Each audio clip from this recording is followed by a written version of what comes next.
Tahinle üretilen helvaların en sevilenlerinden olan yaz helvası nasıl yapılır?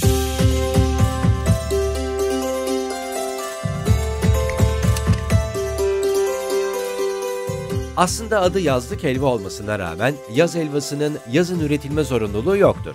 Yaz-kış üretilebilir.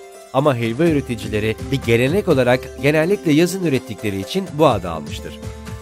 Normal helvaya göre tahin miktarı daha azdır ve daha hafiftir. Ama hafif kelimesi sizi kandırmasın. İçindeki bol ceviz veya fıstık miktarından dolayı normal helvadan daha çok enerji ve proteine sahiptir. Fakat yaz sıcaklarında daha kolay yenildiği için hafif denilmektedir.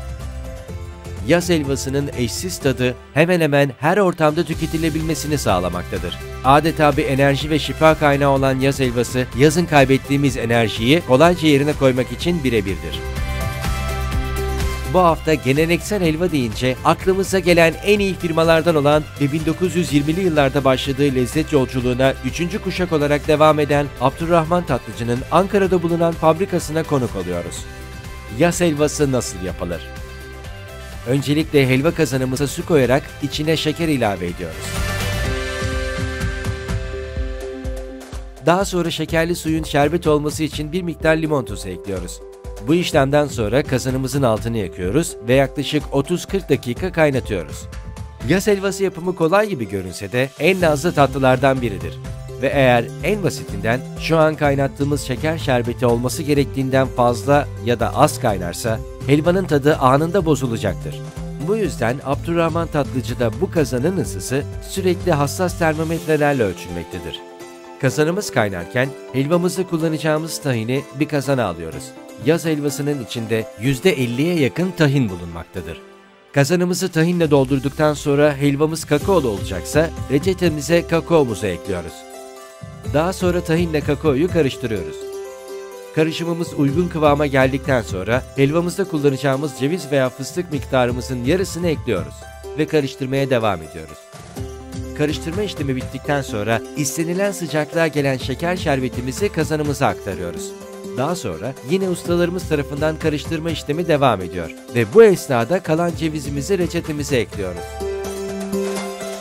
Günümüzde helva üreticileri helva karıştırma işini otomatik makinelerle yapıyor. Ama Abdurrahman Tatlıcı'da diğer firmalardan farklı olarak geleneksel yöntemlere bağlı kalınıyor ve kazanlar el yardımıyla küreklerle karıştırılıyor.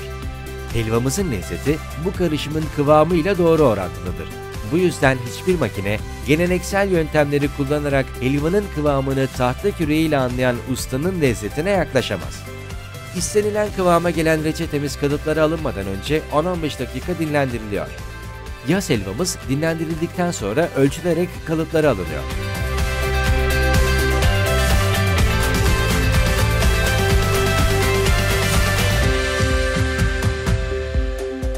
Mevcut kalıplara alınan yaz helvamız dinlendirme odasına alınıyor ve bir gün dinlendirilmeye bırakılıyor. Bir gün dinlenip sertleşen helvamız istenilen ölçeklerde kesiliyor ve paketlenerek raflardaki yerini alıyor.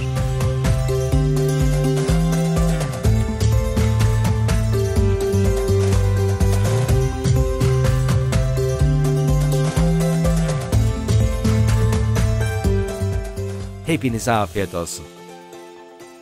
Videomuzu beğendiyseniz sağ altta bulunan beğen butonuna basarak ekibimize moral verebilir, her hafta yayınladığımız birbirinden ilginç nasıl yapılır videolarımızı kaçırmamak için kanalımıza üye olabilir ve sizi bilgilendirmemiz için zili aktif hale getirebilirsiniz.